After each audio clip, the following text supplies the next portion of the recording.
Okay, we're on to our last set of sessions for the day.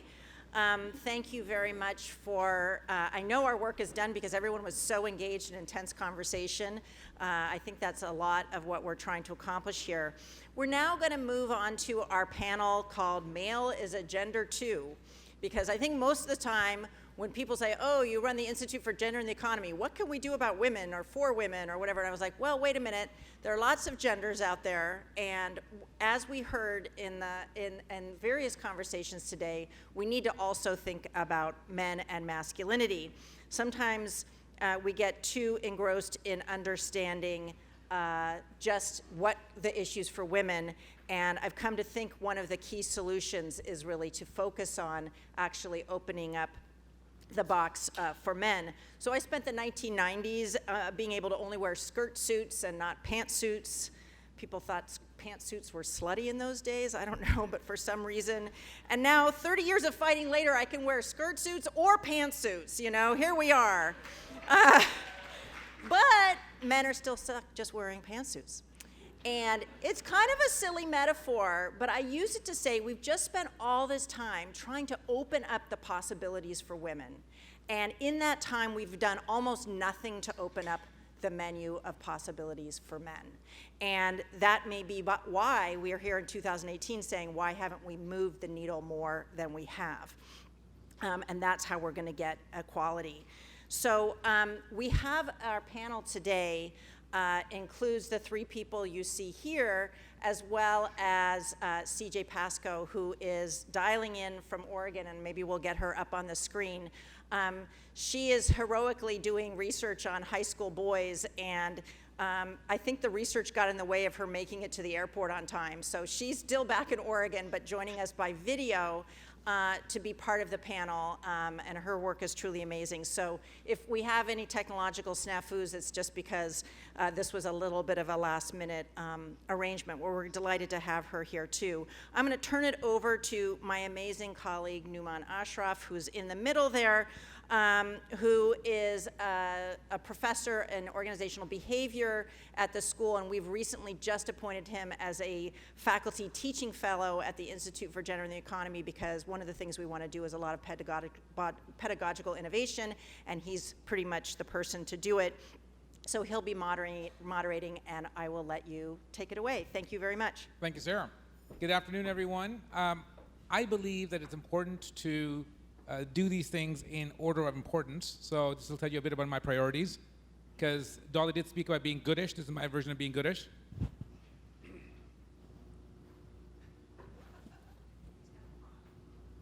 I'll open my briefcase here and give you the best baklava you've ever had in your life. That's what happens when I moderate a panel. There you go. And CJ, I had a box for you. You're not here, but Sarah's mom got it. So I think, she deserves the box of baklava for being Sarah's mom. It's a delight to be here. I'm neither the most qualified person to lead this panel, nor the most trustworthy, but I do want to do a couple of things. One, I want to spark some debate. So I've asked the panelists to keep their comments to be as brief as possible so we can have real dialogue. And Dolly got us into trouble because she said to us at the end of her panel that perhaps the men can talk about stuff. So this is the panel where men get to talk about the fact that male is a gender too. It is my privilege to introduce very quickly the three panelists for the afternoon. We have Professor CJ Pascoe, who is the Associate Professor of Sociology at the University of Oregon. She's the author of multiple books and articles. She does amazing research in this area. To my right, I have Humberto Carolo, who's Executive Director of White Ribbon Campaign Canada. I've had the privilege of working with Humberto about 13 years ago in launching the U of T campus chapter of White Ribbon Campaign. To my left, we have Jamil Jivani, who is a visiting scholar and professor at Osgoode Law School. He is the author of a really fast-selling book called Why Men Rage, Race, and the Crisis of Identity. So this is our panel. Would you please join me in giving them a warm welcome here at the Robbins School.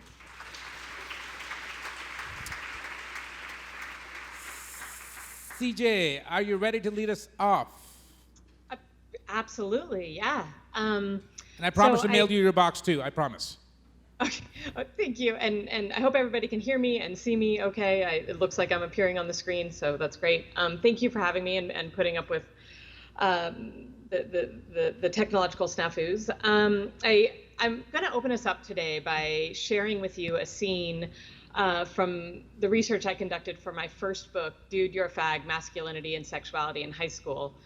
And now I want to just warn you that I'm going to relay the research as I saw it, which means there's going to be some words that I wouldn't usually say in a professional setting, but they're the words that the young people I study use. So this one particular story comes from when I was in auto shop one day. I hang out in high schools and I take notes on students' behaviors. And this day I happened to be in auto shop, and a boy named Jay, a white boy named Jay, was talking. And he was very angry that day. He was talking about how he had been found guilty the previous year of sexual assault. And he emphatically insisted that he was innocent of this particular sexual assault, even though the girl said that he had held a gun to her head and forced her to have sex with him. And as a result, he was put under what he called house arrest and had to wear an ankle bracelet for the better part of a year because of what this young woman had asserted. And so he was livid about this, asserting he would never rape someone. But later on, as he continued to talk to his friends in class, they began to talk about another young woman at their school who they agreed was, quote, hella ugly, but had, quote, titties, so that made her okay. And Jay said about this young woman, she's a bitch. I may take her out to the street races and leave her there so she can get raped. And his friends all responded, as they often did, with laughter. And I share this story because it seems to exemplify a particular moment we're in, especially in the United States right now, where Jay is incredibly angry at being found guilty of a rape he claims he didn't commit. But he endorsed setting up a situation in which other men could inflict sexual violence on a young woman he found distasteful. And so he's really on both sides of this particular issue. He's a good guy, and that means he would never sexually assault a woman. But women are also awful people, liars, and manipulators who need to be put in their place via sexual violence and derisive male laughter. Right? And so I share this story with you to indicate some of the dynamics of masculinity I saw at this particular high school that involved dominance, right? Dominance was central to these young boys' understandings of masculinity, sexual dominance over young women, and physical and as well as sort of discursive sexual dominance over other young men that usually took the form of homophobic harassment. So I'll stop there because I want to honor this request for lively debate later.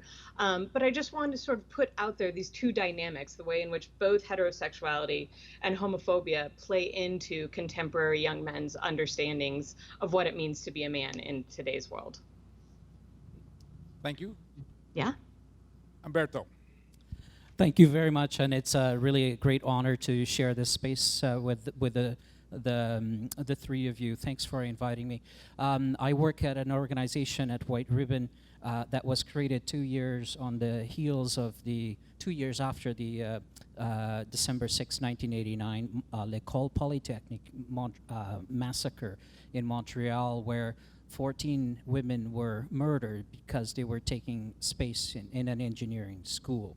So White Ribbon's call to action at that time was never to commit, condone, or remain silent about violence against women. The organization was created to encourage men and boys to speak out about violence against women. And we have our call to action has since evolved. We continue to use that pledge, that commitment, but we're also looking at the root causes of that violence, and obviously we believe that to be how masculinities are socially constructed, and how boys and young men from a very young age are pressured to conform to these notions, to these strict characteristics of being a real man, including, just as CJ mentioned, dominance, control, anger as the only form of emotion that men are encouraged and allowed to express, because anything else is a sign of weakness, or they're thought of as women or as feminine.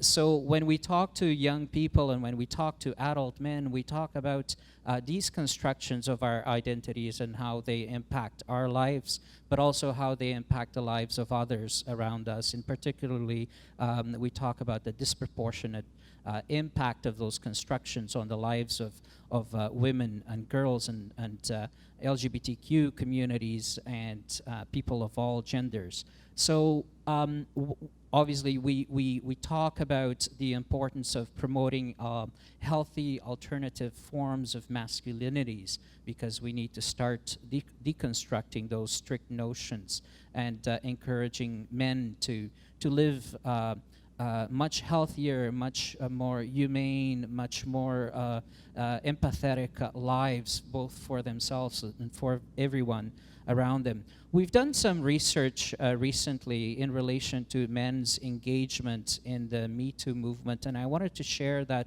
with you, and I wanted to make it part of these conversations, because I think it's really important, because men have, for the most part, been largely absent from those conversations as well. They've shied away, and so we invited about 2,000 men to engage with a recent social marketing campaign, a White Ribbon campaign, focused on promoting consent and healthy relationships.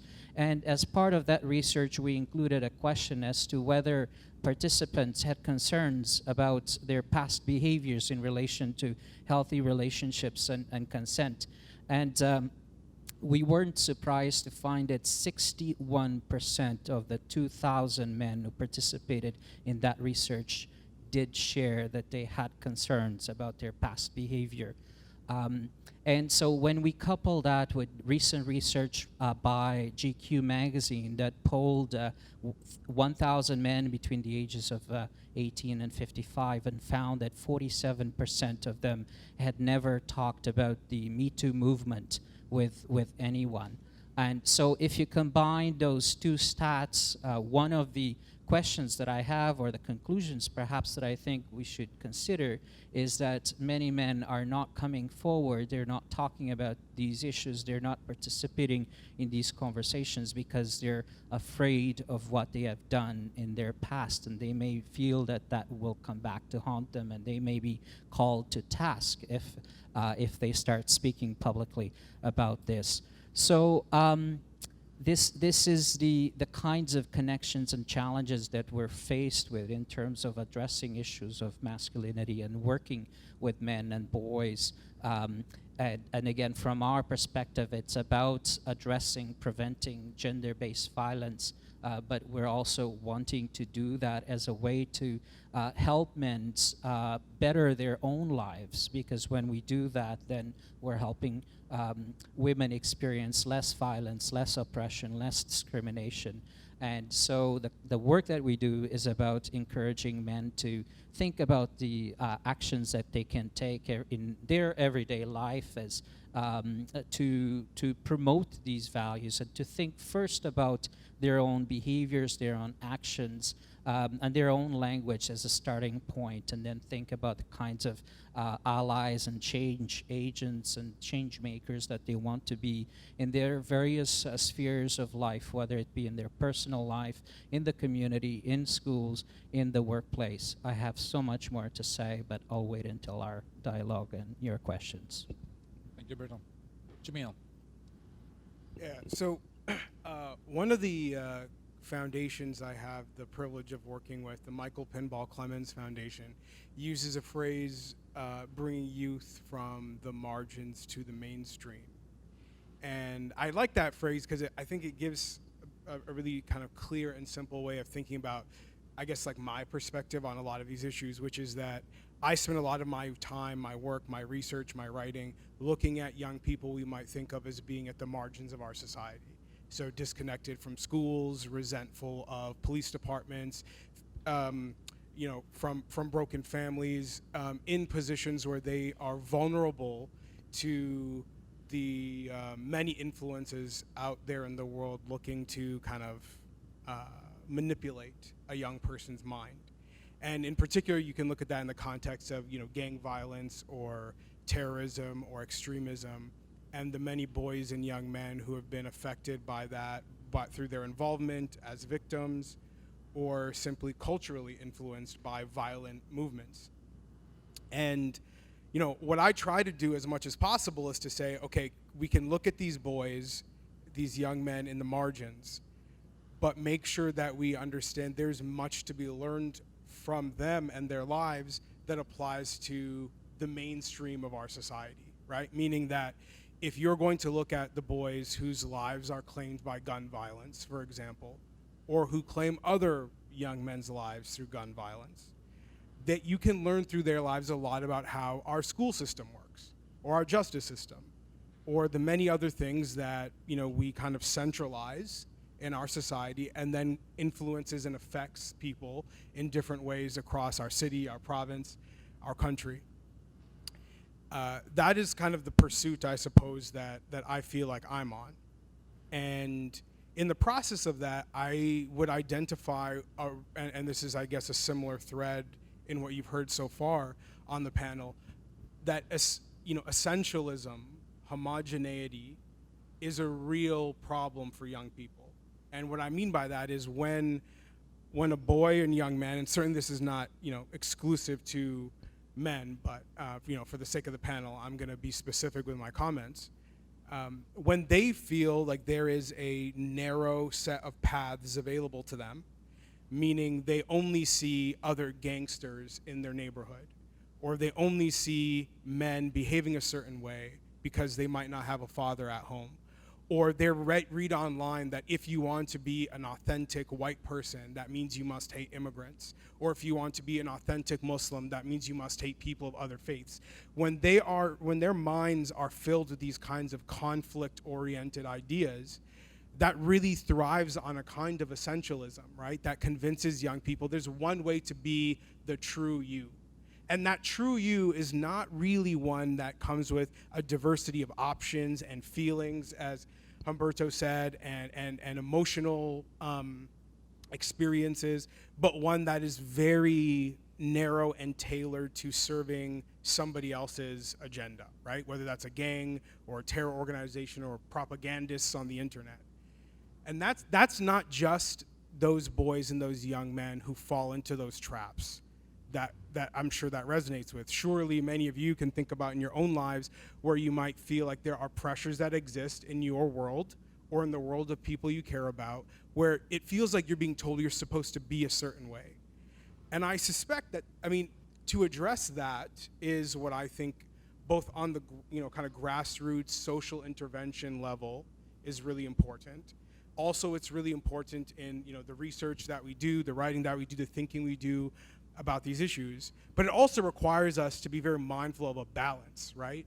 Because the minute you say, listen, young man, there's other ways you can be a man. Don't let people limit your imagination of what masculinity looks like. There's also in that a power you're holding to say, are you replacing that with something else? Right? Are you replacing one form of homogeneity with another? Or are you truly trying to embrace the kind of individualistic open-mindedness that I think a lot of young people require to break free from the many pressures that try to push them in undesirable directions? That is, to me, not just what life is like at the margins of our society for young people and boys and men in particular, but it's also, I think, a challenge that everybody relates to, both at the margins and at the mainstream. Thank you. I've shared with the panelists 3 questions that I have, and I want you to get started on the questions you have for them. But before I ask my first question, I want to share with you a quick story that comes to us from East Africa. So one day, the lion cub says to his mama, the lion, says, "Mama, is not the lion the king of the jungle?" She says, "Of course, straight up. What sort of question is that? Right? I'm the queen of the jungle, and your dad's the king." It's okay. Then why is it that in every story that I read, it ends with the hunter killing the lion? She pauses for just 1 second and says, "Son, every story shall have precisely such an ending until such time as when lions learn how to write."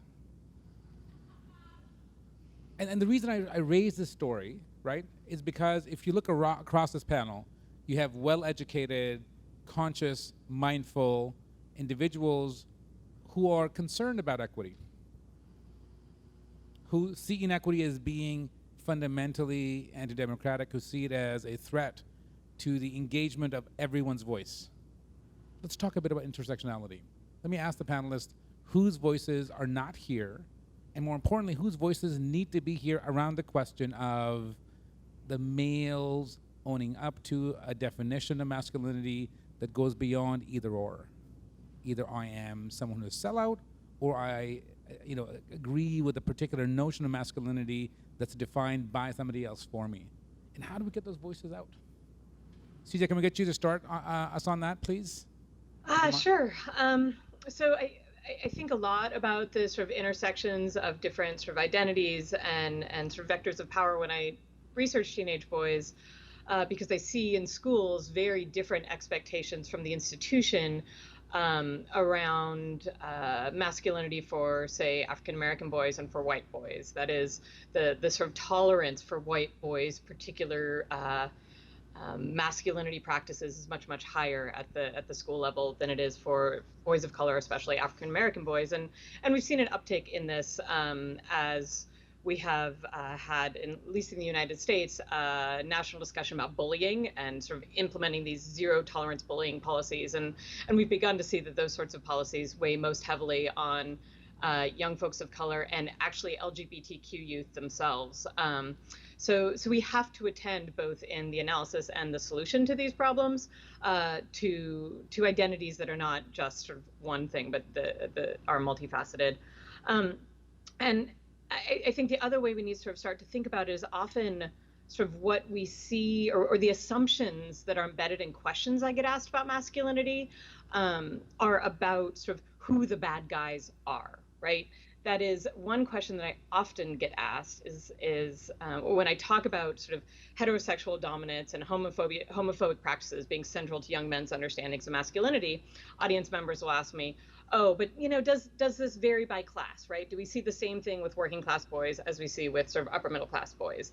And the implication is usually like, well, the upper middle class boys know better, right? And it's the working class guys who haven't been educated. They're the ones who think that it's okay to make homophobic jokes and jokes about fags.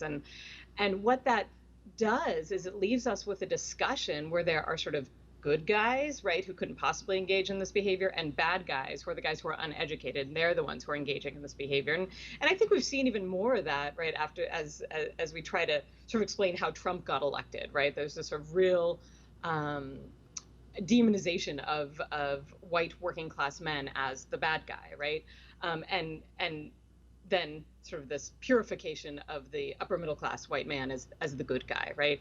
And so if we don't attend to race, and especially the role of whiteness, in terms of how that can play into who good guys are and who bad guys are, which is a discussion I think we need to also have, then we come up with policies that just sort of institute other operations of power that don't actually solve the problems we're looking to solve. So that's where I'd start. Jamil. Well, intersectionality is like a great argument for kind of, I think, being contextual and understanding people as individuals as much as possible. I mean, you can intersectionalize yourself to just you in the various experiences and challenges that you have. Where I think it's very helpful, though, is to help people check their blind spots, right? So in the conversation about masculinity, for example, I think if you are not looking at race as a factor, you probably are overlooking how much the justice system, whether that's in Canada or the United States or many other countries, shapes the differences in ways that boys and men, particularly in low-income neighborhoods, experience their society. The OECD, has recently started reporting that there are more women finishing high school and entering post-secondary school than men. But if you looked at, Black American and Black Canadian communities, that's been a reality for a very long time, in large part because the justice system has affected so many boys and young men of color. If you look at statistics, Stanford University professor Raj Chetty's done some really interesting looks at, who earns more money over a lifetime coming from a low-income community. and women tend to out-earn men in coming from low-income communities in the United States by fairly significant margins, in large part because the justice system makes it so hard for many men to get a job after they've entered it. So I think, depending on what you're trying to understand and what you're trying to fix, intersectionality becomes an opportunity, I think, to better understand the way some of the systems we're trying to improve and hopefully, change for the better, affect people in different ways. And the examples I'm giving, I think, are certainly not the only ways that, identity and the different, I guess, markers that we carry around as individuals shape the way we experience the world. Humberto. I would agree with what Jamil and CJ have shared, and I would just add that we need to center the voices of people most impacted by these issues, so people on the margins, and we need to hear from youth, we need to hear from LGBTQ communities, we need to hear from survivors of sexual violence and harassment and violence, and we need to pay attention. And we need to ask the questions, how can we make this better for you? So I think when we center those voices and those experiences and those individuals, then we'll be in a better position to listen and find good solutions to these problems. I'm curious on the panelists' view on the emergent analysis of new power. This idea that we communicate across divides through the emergent technologies of social media, for instance. So we think about the most poignant kind of pushback against gun violence that we have seen in the U.S. recently. It's been the walkouts of high schoolers saying, we call BS on this kind of a narrative. If you look at the median age of people that are engaged in the Black Lives Matter movement, and you compare that to civil rights movement data, you see, the younger youth see themselves as having either they have more agency or more tools that are in some way indicative or symbolic of seizing agency. What's the role of new platforms, media, instruments for us to actually get out of these wonderful gatherings like this one, but to get the message out there and to get voices in here? Humberto, kick us off, please. Yeah, I think it's crucial for us. It's a way to amplify storytelling. It's a way for us to learn from multiple experiences and diverse dimensions of these issues. And without it, I think we'll continue to hear from echo chambers, right, and speak to echo chambers. And also, I think these social platforms also allow people to get directly involved, individually involved in these conversations, in these issues at any point, wherever they are. I think the change needs to happen from the ground up and from the top down and everywhere in between. And I'm so glad that individuals are able to come forward and tell their stories and their experiences, and that we can learn from it, and that individuals can challenge institutions and organizations to change and to keep up with the times and the needs to create change. Well, I mean, I'm not very convinced that social media platforms are particularly helpful in reaching people who don't already agree with you. I mean, a lot of the evidence suggests that it's actually the contrary, right? That it's very effective at kind of rallying people who might be already sympathetic to what you are concerned about. But if the goal is to reach people who don't already kind of share a lot of your basic assumptions, it might not be very effective at all. I mean, a lot of the research I do, for example, is how social media becomes an effective tool at influencing a young person and recruiting a young person to take some action. And a lot of it is really just about signaling, right? Like, for instance, Instagram and Twitter and Snapchat have been very effective at essentially recruiting young men to join gangs. And a lot of it is because they use these platforms in the same way that a music video used to function, essentially, for my generation, right? Which is, I'm gonna show off how awesome my life is, and how much money I have, and these are the girls that spend their time with me, this is the car I drive, right? This very kind of Hollywood presentation of life.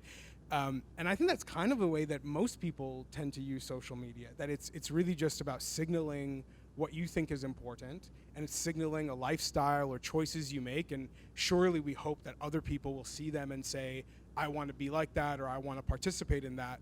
But its persuasive value, I don't think there's a lot of evidence for beyond that, right? Beyond who's drawn to your signaling in the first place. I mean, there are times I go on Twitter and I'm really like frightened by what I see out there, because it makes me wonder whether and like how many people are talking to anyone who doesn't agree with them already. Like the idea of being persuasive in our politics seems to be a kind of a fading ambition in large part, and that relates, I think, to what Humberto mentioned in his earlier comments about, about being kind of shamed, right? That there are people who, are out there trying to shame others, and people are very afraid of being shamed, and consequently you run to whoever's favorable to you, right? You seek shelter with those who you think are only going to give you positive affirmations and tell you how smart and awesome you are, and you stay away from people who might disagree with you.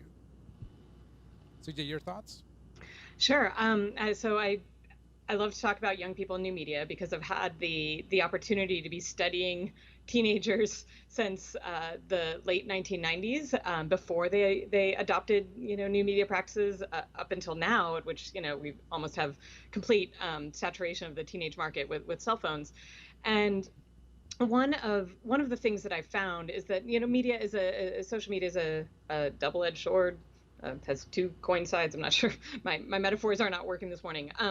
But it presents both resources and risk to young people, right? That is, the young people who are at risk offline in various ways, that risk is amplified online. So sexual and racial minority youth are often sort of more at risk in online spaces, but they're also more at risk in offline spaces. But what we see new media doing is also providing a wealth of resources that young people can't get in any other way, right? Because we take young people and we silo them in their schools. They don't necessarily have freedom of travel, freedom of movement, freedom of association with their friends like we take for granted as adults. But what new media has done is it's really been the largest sort of movement towards freedom for young people since the advent of the car in the early part of the last century. And so what we see young people doing is going online and reaching beyond the confines of the communities that they live in, right? And so what that means for LGBTQ youth is that they're forming community, right? There might be only one other queer kid at their school, but they're able to find community in online spaces, right? And what it also means is that young people who are looking for another way of being can find it, right? So when I hang out with young people at the school I'm studying right now, when they start talking about gender identity, they come up with this whole litany of identities that me, as a scholar of things like gender, I have to stop and be like, okay, what is this? What is this other thing? And I have to have them explain it to me. And where they get this knowledge is about sort of the different ways they can be in the world is in these online spaces, right? Is talking to other teens. And so it is this really sort of fantastic resource for young people who are looking for a way out of the boxes that gender traps them in. And I would say the other resource is one that's been documented by social movement scholar Ruth Milkman. When she looked at millennial social movements, she finds that new media plays a central role in those. So Black Lives Matter, somewhat in Occupy Wall Street, the sort of school walkout, anti-gun violence movement, the anti-sexual violence movement. She makes the case that new media is central to those movements for young people to be able to reach out beyond the institutions we sort of confine them to, and to contact one another, and actually to find like-minded people, right? To organize on a nationwide level, right? That's this gift that new media brings. Now, the last point I'll make is when I talk about new media and young people, often adults sort of tense up and want to talk about bullying, right? Because we're all sort of so familiar with this idea that cyberbullying is going to happen, and it's going to happen to our young people, and it's so much worse than it was before the internet. And now, cyberbullying absolutely does happen. Sexual harassment happens online. Kids talk to me about it every day. But what we know from good research that's been done on bullying, both pre and post the advent of new media, is that while we saw a little uptick in bullying rates in the early 2000s, they've gone back down. And so that we know that bullying actually has remained relatively steady, even in on and offline spaces. And so what we're seeing online with bullying and harassment is really the same stuff we saw offline. we're just able to see records of it now in a way we weren't necessarily able to do offline. So that would be my sort of take on new media. It's sort of it's both a resource for young people and it's also a risk for them. Questions from the audience. I'm waiting to see them on my screen. And while we're waiting for them to come up, here's a thought that I have. This is not an original thought. It comes from Angela Davis when she was on campus last time. She said something which actually I thought was quite profound for me anyways, around a reframe. She said, this thing that you guys call the civil rights movement, we never called it that way back when. We called it the freedom movement. And the reason that I think that original, referring back to the original frame is important is because the way in which we frame conversations really matters. How do we frame the conversation for men in a way that's more than just allyship? That's fundamentally about the common humanity, right? That binds us all irrespective of gender, representation, affiliation, or choice. And the reason I ask this question is because more and more we see data coming out that the individual parts of our identities are become more important to us. And this is exactly where I think we need to reframe the conversation. So questions that I am looking to see over here that I can't see. Andrew, help me out. Do people have questions? Have you submitted questions? Are we just too tired? Have we had a carb crash already? Got it. Oh, okay, all right. I thought that was, okay. Thoughts on that? How do we need to reframe this conversation in a way that people can actually feel that this is more than just about being an ally? CJ, want to kick us off on that? Oh, great. You were so good last time. I thought it'd go back to you. This is a hard question. And it's a question that so well-meaning men and young men, teenagers, are interested in answering, right? How do they sort of, I love this notion of the freedom movement, right? So how do they, to use Angela Davis's words, how can they participate in this freedom movement, right? And I think we need to move beyond the notion of ally, because ally has become very performative. And in fact, I think it's become a shield, right? I am an ally, therefore, anything you're saying that I have done must not be true, right? And so we've kind of weaponized ally a little bit, sadly. And so what I would say the first step is to develop a sense of empathy, right? There's actually a great documentary called The Empathy Gap that looks at men and boys. And I think without empathy, without this sort of practice, and it is a practice of trying to sort of understand how someone else feels in a moment, even if that's not your feeling, without that, it's going to be impossible to move forward. Thank you. Yeah. Humberto. I would say that even taking a step back before we talk about empathy is encourage men to do their own self-work, right? Especially those 61% of men who may have skeletons in their closet that they need to deal with. We need to find ways to encourage those men to do some soul searching and to find ways to deal constructively with their past. We need to provide spaces where those conversations can happen, because there is that fear, there is that shame that will prevent many men from coming forward and taking further steps. So once that happens and once amends are made, men need to think about how to repair those past moments, how to apologize if an apology is appropriate or possible at the time, and how to move forward, and then take further steps. So empathize, absolutely. Think about personal behaviors and attitudes and actions, and make sure that they're part of the solution rather than part of the problem. And then think about their opportunity to be good role models for the people around them, especially for young people in their lives, in their schools and communities, and also how men can then challenge their peers in the community, in the workplace.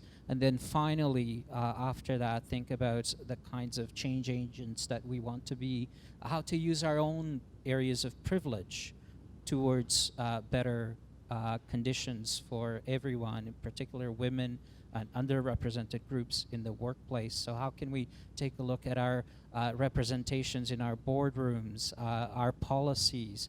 How can we take a look at our managers and our frontline workers, and to make sure that all of those things are working together to create the necessary organizational culture change for everyone to thrive. Thank you. Jamil. Yeah, I guess what I would add is, I think if you're going to be able to empathize with another person, to really hear what someone else is saying about their experience, their life, I think you have to also, if you can't articulate those things for yourself, it's hard to know how to hear somebody else articulate them. And what I've seen countless times in the research on this stuff is that when you take young men and boys and put them and give them an opportunity to learn how to speak about their own emotions, their own kind of inner workings, their own challenges, they inevitably become a lot better at relating to everyone else in their lives as well, because they know how to hear that from another person too. So, there's a program in Chicago called Being a Man, for example, and an economist, Dr. Sarah Heller, I believe her name is, did a study of it and found, that if you read the quotes from the boys who participated in what they call kind of a talking circle, where these high school students would get together, high school students who are in a very high crime, high gang activity neighborhood, and they would get together and have conversations about what life is like where they live and the challenges they experience, and the struggles they have navigating high school and thinking about what happens after high school and what it's like to lose one of your friends to gun violence, the various things that they were going through. And a lot of their comments in reiterating why the program was successful from these boys who were participating was to say, we didn't realize how badly we talked about women before this. And I think that's because they didn't realize how bad they were also talking about themselves and everybody else too. So that program was actually, in that study that Dr. Heller did, was so successful that it wound up being the basis for President Obama's My Brother's Keeper initiative, and I think some of the best kind of empirical work on these questions. So so I think that self-work is important, but particularly because it makes you better, I think, at hearing other people too. Neat. Got questions on the board. Sarah asked the question, I hear more and more often from men expressing frustration at, in quotes, reverse discrimination, often from, in quotes, goodish men. What are your responses to this? These complaints about reverse discrimination? Who wants to start? I mean, I'm happy to start with that one. Susan, thank you. Privilege is wonderful, right? It's pleasurable. If you got it. Yeah. And so when you have privilege and that gets sort of challenged, equality looks like discrimination, right? From that perspective. And so I think we need to sort of, again, open up this discussion with men about what it means to perhaps give up some of the pleasure of that privilege, right? What does it mean to give up laughing with your buddies at women or weaker men, right? This is actually sort of a form of bonding and a way in which men, as psychologists have documented again and again, men become friends through this sort of laughing and mocking others, especially weaker others, women and men alike.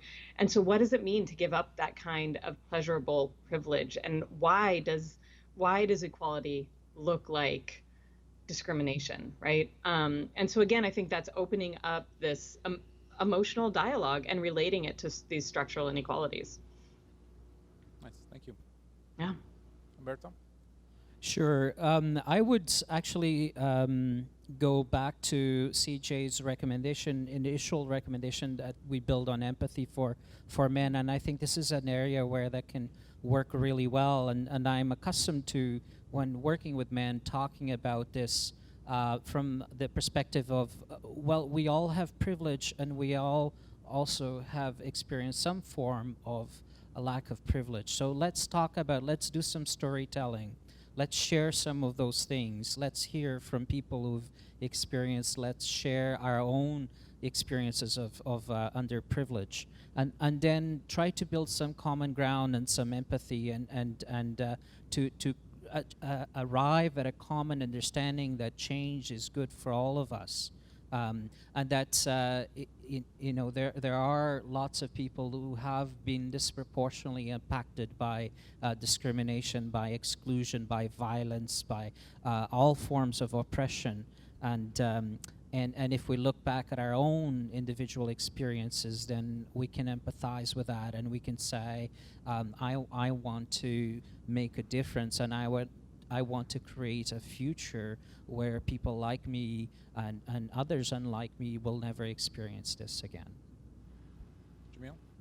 Yeah, I have a hard time with questions that I think make it difficult to see the kind of context and specifics of what we're talking about. Because, for instance, we go back to the question we talked about earlier of like intersectionality, and it's like, well, I can imagine a number of situations where a man feels discriminated against. So maybe not because he's a man, but I feel it to dismiss the idea of a man talking about discrimination makes me uncomfortable, because I don't know the context he's bringing it up in. I don't know what he's trying to say. I don't know. So to have it in general terms is something that I feel might, like, to respond to that might do more harm than good. And I'd rather kind of, if someone asked me that, I would want to know what's the example you have in mind, and let's kind of get into what you're trying to describe here. I have a perspective on this, actually, I want to share, and that's this. I think for too long, the work of gender equality, or even more broadly, equity work, has come from a place of shame and guilt for those who've had the privilege in the past. And it's my view that when we actually try to shift organizational or individual behaviors, norms, expectations, and standards from a place of guilt or shame, the outcome is different than when it actually comes from a place of justice. And I think it's important for us to say that the source of our struggle towards gender equality has to be one based on justice, predicated on the fact that we need to enable within organizations and individuals and interpersonally a confluence of conditions under which the fullest potential of the person, however they see themselves, is brought to fruition. And I think that this is where we need to banish this nonsense about the fact that giving rights to one takes away rights from others. But I also do want to say at the same time that we cannot talk about justice unless we talk about sharing power, right? And we have to dismantle those institutional and systemic barriers that have kept power away from parts of our society. We have a question here which says, what is your take on men saying that the Me Too movement will only hurt women because men won't want to interact with women at all because of the movement? It's a question. It's got 15 likes, people. Who wants to start with? CJ, you're a go-to person. What can I say? You get 2 boxes of baklava for this effort, I'm telling you. I'm sorry, what, a box of baklava? Is that what you said? 2 on the line. Great, good. I need them. Wow, yeah. I mean, right, I've seen this on Twitter and all sorts of places of men saying, well, we can't even be around women anymore. And I think it goes back to some of what I've documented in Dude, You're a Fag, right? Which is that these boys' friendships sort of revolve around, in many ways, sexual jokes, right? And that their way of interacting with women is through sort of flirting in a way that really emphasizes sort of dominance over women's bodies, right? And so I would see things like, say, a boy and girl would wrestle, and the wrestling would often end with the girl being pinned on the ground, just being like, help me up, right? And sort of laughing about the fact that she's being pinned to the ground, right? And so that sort of, what starts in adolescence is this process of normalizing sexual violence and male dominance that sort of defines then men's and women's relationships. And it also defines men's relationships with each other, where, I would sit around and listen to young men talk about how they ripped a girl's walls or made her bleed in a particular sexual interaction, then everybody would laugh and move on to, I don't know, going to In-N-Out and getting a burger, right?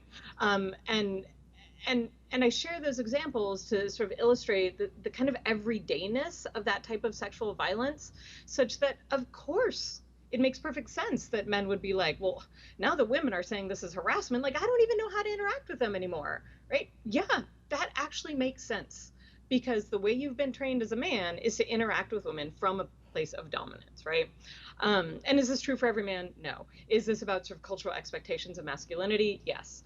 And so what it means is that we need sort of some larger discussion about this Me Too movement, and we need a larger discussion in two ways. One, how should men who feel bad, this sort of perhaps 61% that Humberto sort of has highlighted, which is an amazing statistic, how do we help that 61% then respond to behavior that they engage in, that they now maybe perhaps understand is not great behavior, right? How do we help them talk about that and understand it and make amends, right? And how do we provide examples for men of other ways of interacting with both women and other men? How can men come together and bond over beers, right, without engaging in sexual banter and sex talk? How can they interact with women in ways that don't sort of replicate these dominance practices? So we need to have both of those discussions. Folks? I would say, of course, this is not the time for men to walk away or to decrease their engagement and work together in support of women. This is the time for us to come forward and be even more engaged and even more supportive and work together to change this. But again, that the question of shame and fear comes into play with this as well. I think for a lot of men, there's still a lot of confusion about what constitutes sexual harassment and what is non-harassment. So I think there's the need to educate a lot of men about that to perhaps alleviate some of those fears, some of those misconceptions. And I also think that this is part of a knee-jerk kind of reaction from a lot of men, and we have to speak out against it. And for us men, male-identified folks, we need to counter these kinds of attitudes and to say, no, I'm not going to shy away. I want to see an end to this. I'm going to work even more closely with my women counterparts, and together we're gonna change this around in whatever spheres of influence that I have.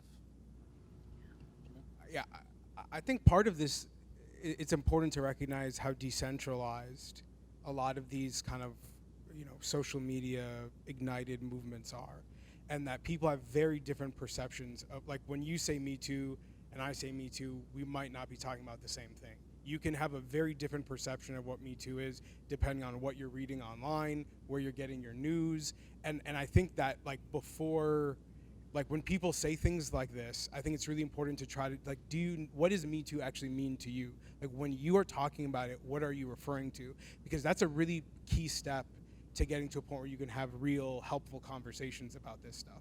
If someone's, clicking on a hashtag and cherry picking the most kind of divisive, conflict-oriented tweets that reference Me Too, and that's their understanding of it, it's going to be very hard to have them to see the movement in the way that I think we hope they would, which is as a much more kind of justice-oriented movement in the first place, right? So I think that's really important, because I've seen so much conversation about this, and certainly, the news cycle, seemingly for a long time now, has been dominated by stories like this, and you get a really wide range of reactions, in part because I think people aren't on the same page in what they're discussing in the first place. So I just want to share with you an anecdote, and it will definitely date me. In the work that I did around inclusion on this campus, when I talked to male faculty members, and they asked me questions like, well, Nouman, do you think I should close the door when I have female students in the office with me? I say to them, dear professor, the problem is not the door. Right. And what I mean by that is, if we don't actually have a sense of three things: the power in the relationship, boundaries, and our duty of care obligation to each other in these professional relationships, we are going to retaliate against anything that seems to actually circumscribe our privilege. Back to CJ's point. right? If we're required to actually self-regulate more directly, if we're required to behave in a way that takes us out of our comfort zone, that challenges us in our, kind of unabridged dominance in that situation, it's going to be a challenge. So I actually think that a lot of people who say, well, the Me Too movement is making me not want to interact with women, have a real problem with the model of interaction they have around women in the first place. Last question from the audience. The people getting diversity and equity training are often those who least need it. How do we engage those who need training most without them feeling attacked? CJ, back to you. So if that's a funny question. 2 boxes of baklava. I'm like this primo stuff. Yeah, I'm on a search committee this year here, and all this, and I got an email saying you need to get diversity training to be on the search committee, and my colleagues and I all looked at each other and we're like, we're sociologists, we study this, we know this, right? And we thought we were so great, and then we went to the training, and lo and behold, we learned things, right? So even those of us who pride ourselves and devote our academic lives to knowing this stuff can use this training. I actually walked away with some really important tips. But that said, we have some really complicated findings about this sort of thing. There's great research out of the University of Georgia, and I'm drawing a blank on the scholar's name, unfortunately, that looks at sexual harassment prevention training, for instance.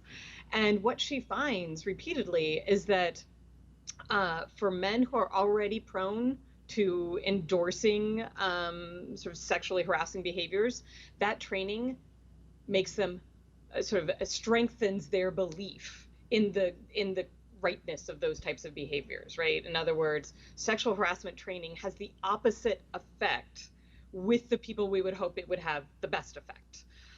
And so I think we need, on the one hand, we do need to mandate these sort of trainings for everyone, but on the other hand, we actually need to look at the content of the training and to do sort of evaluation, very careful evaluation studies to look at the outcomes of these sorts of trainings, because we don't want them to have these sorts of unintended consequences.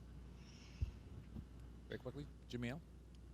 Well, I think first off, what I would suggest is I think the language we use is really tough if you're not already in the scene. It feels kind of exclusive. What I mean by that is, like, there's a lot of terms that get used in these conversations that I think the average person does not hear and would have a hard time feeling like they're supposed to be in the conversation, given that these are words that they don't really know how they're being used or what the meaning of it is. Number one. Number two, I mean, whatever we might think, and certainly I imagine in a room like this, there's a lot of diversity in our politics and our ideas, as there should be.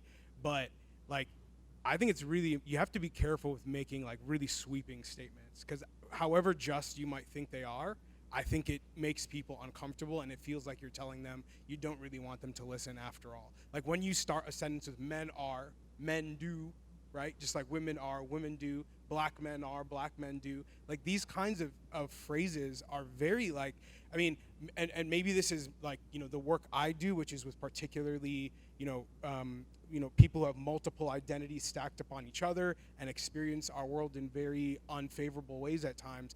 But I think that it's a really uncomfortable way to talk to somebody.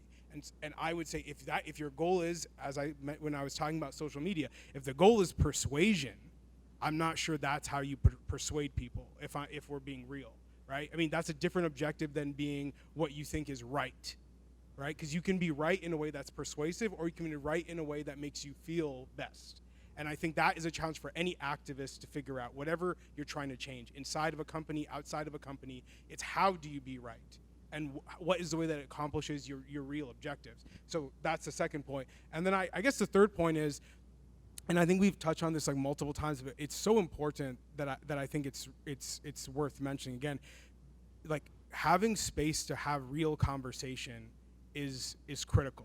I see it in the lives of young people all the time, but even in the professional environment, even among the oldest among us, it's really important to be able to carry whatever assumptions you have, good and bad, and to be corrected. But you can't be corrected if you don't even know how to share what you think.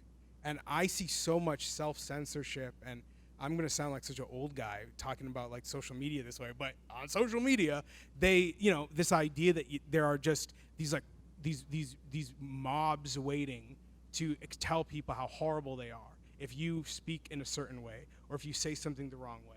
And I think that it creates a really toxic environment for people to be able to share what they think and be shown that maybe that's not the right way to think. But if I can't even show you what I think, how are we going to know what I need to be taught? And if the goal is to provide training to help people, then how do you know whether your training is working if you don't even know what the people you're trying to reach really believe? I mean, that's a real problem, I think. So yeah, those would be the main three things I'd say. Humberto? Very quickly, I've for the past year and a half or so, I've been providing training barbershop sessions actually for the United Nations Department of General Assembly in New York. And so these sessions are with men only, and they're in support of the UN's new gender parity strategy. And one of the approaches that I use is I create what I refer to as gender transformative space. So it's a safe space where men can open up about these issues, can raise these kinds of questions about, am I going to lose my opportunities and so forth. But then and then the next step is to challenge that. So through empathy, through storytelling, through vulnerability and creating that kind of space, I believe that we can change these kinds of narratives, and then bring those men together with their women identified colleagues, and then talk together, plan together how they can be supportive of that particular strategy. Clearly a conversation that needs to be continued. Will you please join me in thanking our panelists this afternoon?